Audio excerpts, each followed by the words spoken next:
Meus irmãos, a paz do Senhor Jesus a todos, irmãos em Cristo, todos que ouvirem e verem esse vídeo, que sejam muito abençoados pelo Senhor nesses poucos minutos de reflexão. Eu gostaria de ler a palavra do Senhor no Evangelho de Lucas, capítulo 9, dos versículos 46 ao 50. E suscitou-se entre eles uma discussão sobre qual deles seria o maior.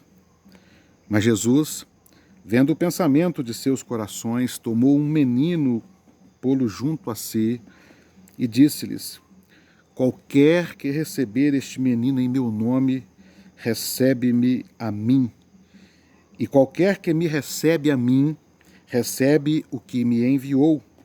Porque aquele que entre vós todos for o menor, este mesmo é grande.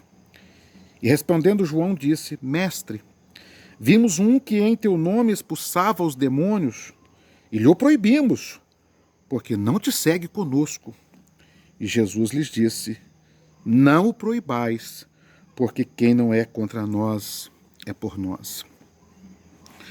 Meus irmãos, essa passagem ela é muito maravilhosa, porque ela fala de um sentimento que existe dentro do homem, de todos nós temos, que chama-se vaidade. Há quem diz que o primeiro pecado foi a desobediência, mas não. Na verdade, se nós lermos a palavra de Deus, o primeiro pecado do homem foi a vaidade. Quando a serpente falou com Eva, que se ela comesse daquela fruta, ela seria como Deus. Ela abriu os olhos: vou ser como Deus, eu vou ser grande, eu vou ser poderosa como Deus. E ela então desobedeceu a lei de Deus, a palavra de Deus, e comeu da fruta. Então, o primeiro pecado do mundo foi vaidade. A soberba, a vaidade é algo terrível. E ela destrói relacionamentos, ela destrói vidas, ela destrói casamentos, ela destrói famílias. Ela destrói relacionamentos, amizades. E os discípulos não eram diferentes, eram seres humanos como nós. Isso é comum. Eles começaram a discutir entre si de quem seria deles ali o maior diante do ministério de Jesus. Essa vaidade que nós temos. Hoje, a discussão ela tem de uma escala individual até de uma escala denominacional. Individual é dentro de uma igreja, alguém, eu já vi alguém mostrar a patente de diácono para um obreiro e falar: ó, a patente, tem que me obedecer. Mas denominacionalmente, nós vemos as pessoas defendendo o seu nicho que convive, defendendo a sua entidade, a sua instituição, como sendo a melhor de todas. A vaidade. Nós somos os melhores. Mas Jesus ensina o contrário. Jesus ensina que ninguém é melhor do que ninguém, que nós somos servos. E João, depois de ouvir Jesus falando acerca de que aquele que recebe um menino, um pequenino, em nome de Deus, de Jesus, está recebendo ele, está recebendo o Pai, e mesmo assim João diz assim: mas Senhor, mestre, há poucos dias eu vi um que estava expulsando um demônio usando o teu nome, e não é um de nossos seguidores, e nós o proibimos.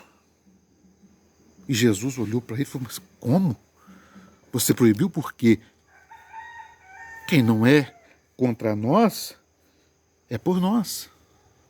Jesus estava ensinando os discípulos que a igreja, os servos, a igreja iria crescer para os 4 cantos do planeta, e que Jesus sabia que a igreja não seria apenas uma igreja universal no sentido de uma identidade denominacional, mas ela seria universal na doutrina, na palavra, no amor.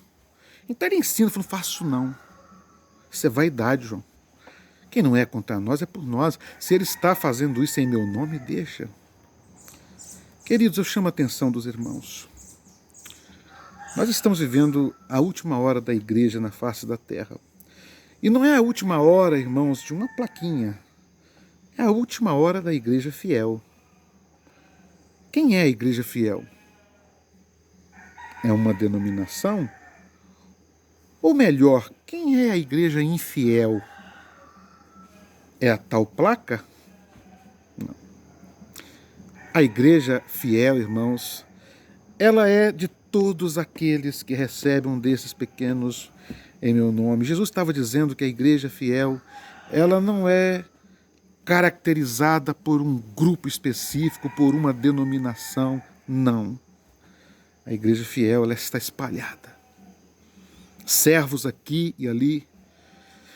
Talvez alguns vão entender um pouco mais da palavra. Existem aqueles que buscam na palavra mais conhecimento, talvez vão alcançar um pouco mais.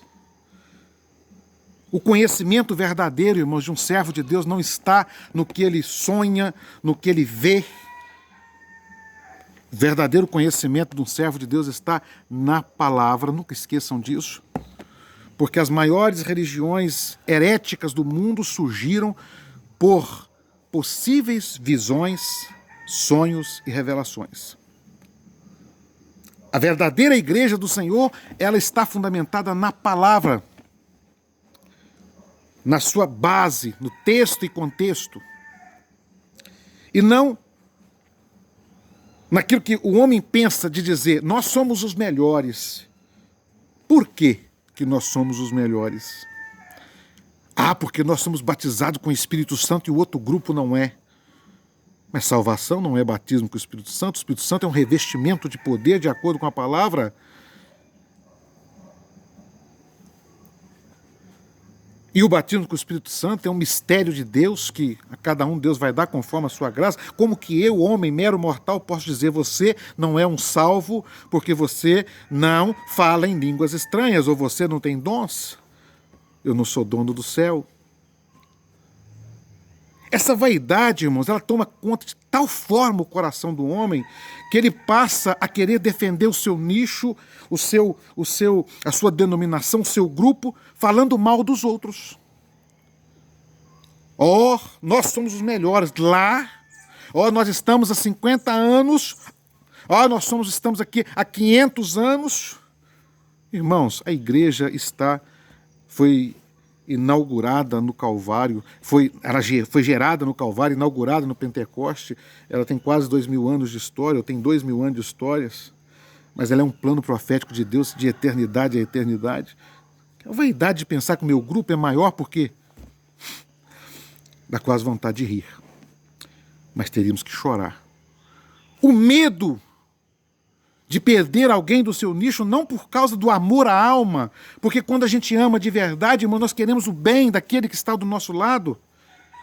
E muitas das vezes alguém está servindo ao Senhor num lugar e ele está infeliz, porque ele está vendo, ele está sendo maltratado, os seus líderes, muitas das vezes, com os seus egoísmos, com o seu autoritarismo, está ferindo, está batendo, e ele está ali infeliz, mas ele tem medo.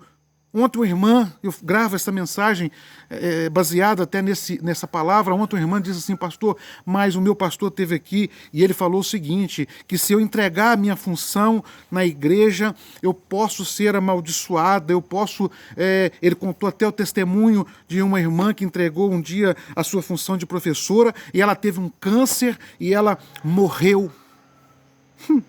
Tem muitos fiéis tendo câncer e morrendo, irmãos.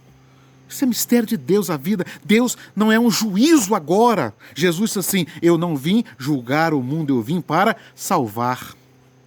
Mas às vezes eu não tenho o alimento verdadeiro para sustentar aquela pessoa, para trabalhar com alegria, para trabalhar com amor, para fazer sua entrega voluntária, então eu seguro fazendo ameaças.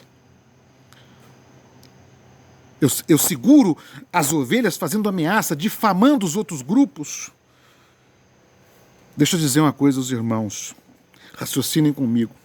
Você acaba de almoçar e você chega num determinado lugar e você comeu bastante na sua casa, sua comida talvez simplesinha, arroz com feijão, um bife, um ovo, tão gostoso. Aí você chega num lugar e estão servindo um almoço, mas um almoço daqueles bem luxuosos, com toda a variedade de comida, e você olha. Talvez você até dá uma beliscadinha lá num pedacinho de um aperitivozinho, mas você não quer comer porque você está cheio. Irmãos, a nossa vida espiritual é da mesma forma. Sabe por que as igrejas que têm essa vaidade não querem que ninguém nem visita outra igreja, nem participe de um culto com outro grupo? Porque tem medo de perder. Por egoísmo, por vaidade, porque gosta de números. Aquele que está bem alimentado, ele pode até ir no jantar. Ele chega, dá uma beliscadinha, mas ele volta para sua casa. Mas aquele que está mal alimentado, ele vai e fica. Porque ele entende que tem algo a mais. Mas a soberba, a arrogância, não permite que o homem veja isso. Ele quer dominar, ele quer prender as pessoas. E a forma de prender, e muitas das vezes dizendo, não, mas isso é de Deus. Meu irmão, quando alguém te disser que isso é de Deus, vai para a palavra. Seja onde você estiver servindo a Deus, vá para a palavra. É a palavra que vai te dizer se isto é de Deus ou não. Não foi o sonho que alguém teve, ou aquilo que alguém pensa. Poucos dias, alguém ligava no meu telefone para me amaldiçoar. E ele amaldiçoou a minha vida, da minha esposa, dos meus filhos, de uma forma mais vergonhosa possível. E ele disse, isso é uma revelação de Deus. Eu falei, você é um louco, um velho louco. Porque a palavra de Deus, ela nos ensina que nós devemos abençoar até quem são os nossos inimigos, até aquele que nos perseguem. A sua palavra é de um louco e essa revelação é uma loucura da sua cabeça. Paulo diz assim, olha, se alguém trouxer um evangelho que não conferir com esse, considere anátema, maldito. Que evangelho é esse que sai amaldiçoando? Jesus não veio para amaldiçoar, Jesus veio para salvar. Ah, pastor, mas haverá um juízo? Sim, irmãos, preocupa com o juízo agora não. Preocupa em ser salvo, preocupa em ganhar as almas, preocupa em levar as almas para Cristo, preocupa-se em receber os pequeninos. Faça de tudo, Paulo diz assim, eu fiz de tudo para com todos, para que de alguma forma eu pudesse ganhar alguns. O dia do juízo é com Deus. Somente Deus pode julgar o homem, nenhum de nós. Não somos os melhores, irmãos. Devemos considerar os menores. Sabe por quê? Quando você entende que é pequenino, Deus te exalta. Mas quando você acha que é maior, a soberba é abatida. Que Deus te dê sabedoria, você e a sua família, para viver em Cristo e viver feliz. Para servir a Deus com liberdade, com amor. Paulo, termino aqui dizendo o que Paulo disse, tudo o que fizer, faça por amor. E não por ameaça, e não por um cabresto, por obrigação. Faça por amor. Que Deus em Cristo Jesus abençoe as nossas vidas.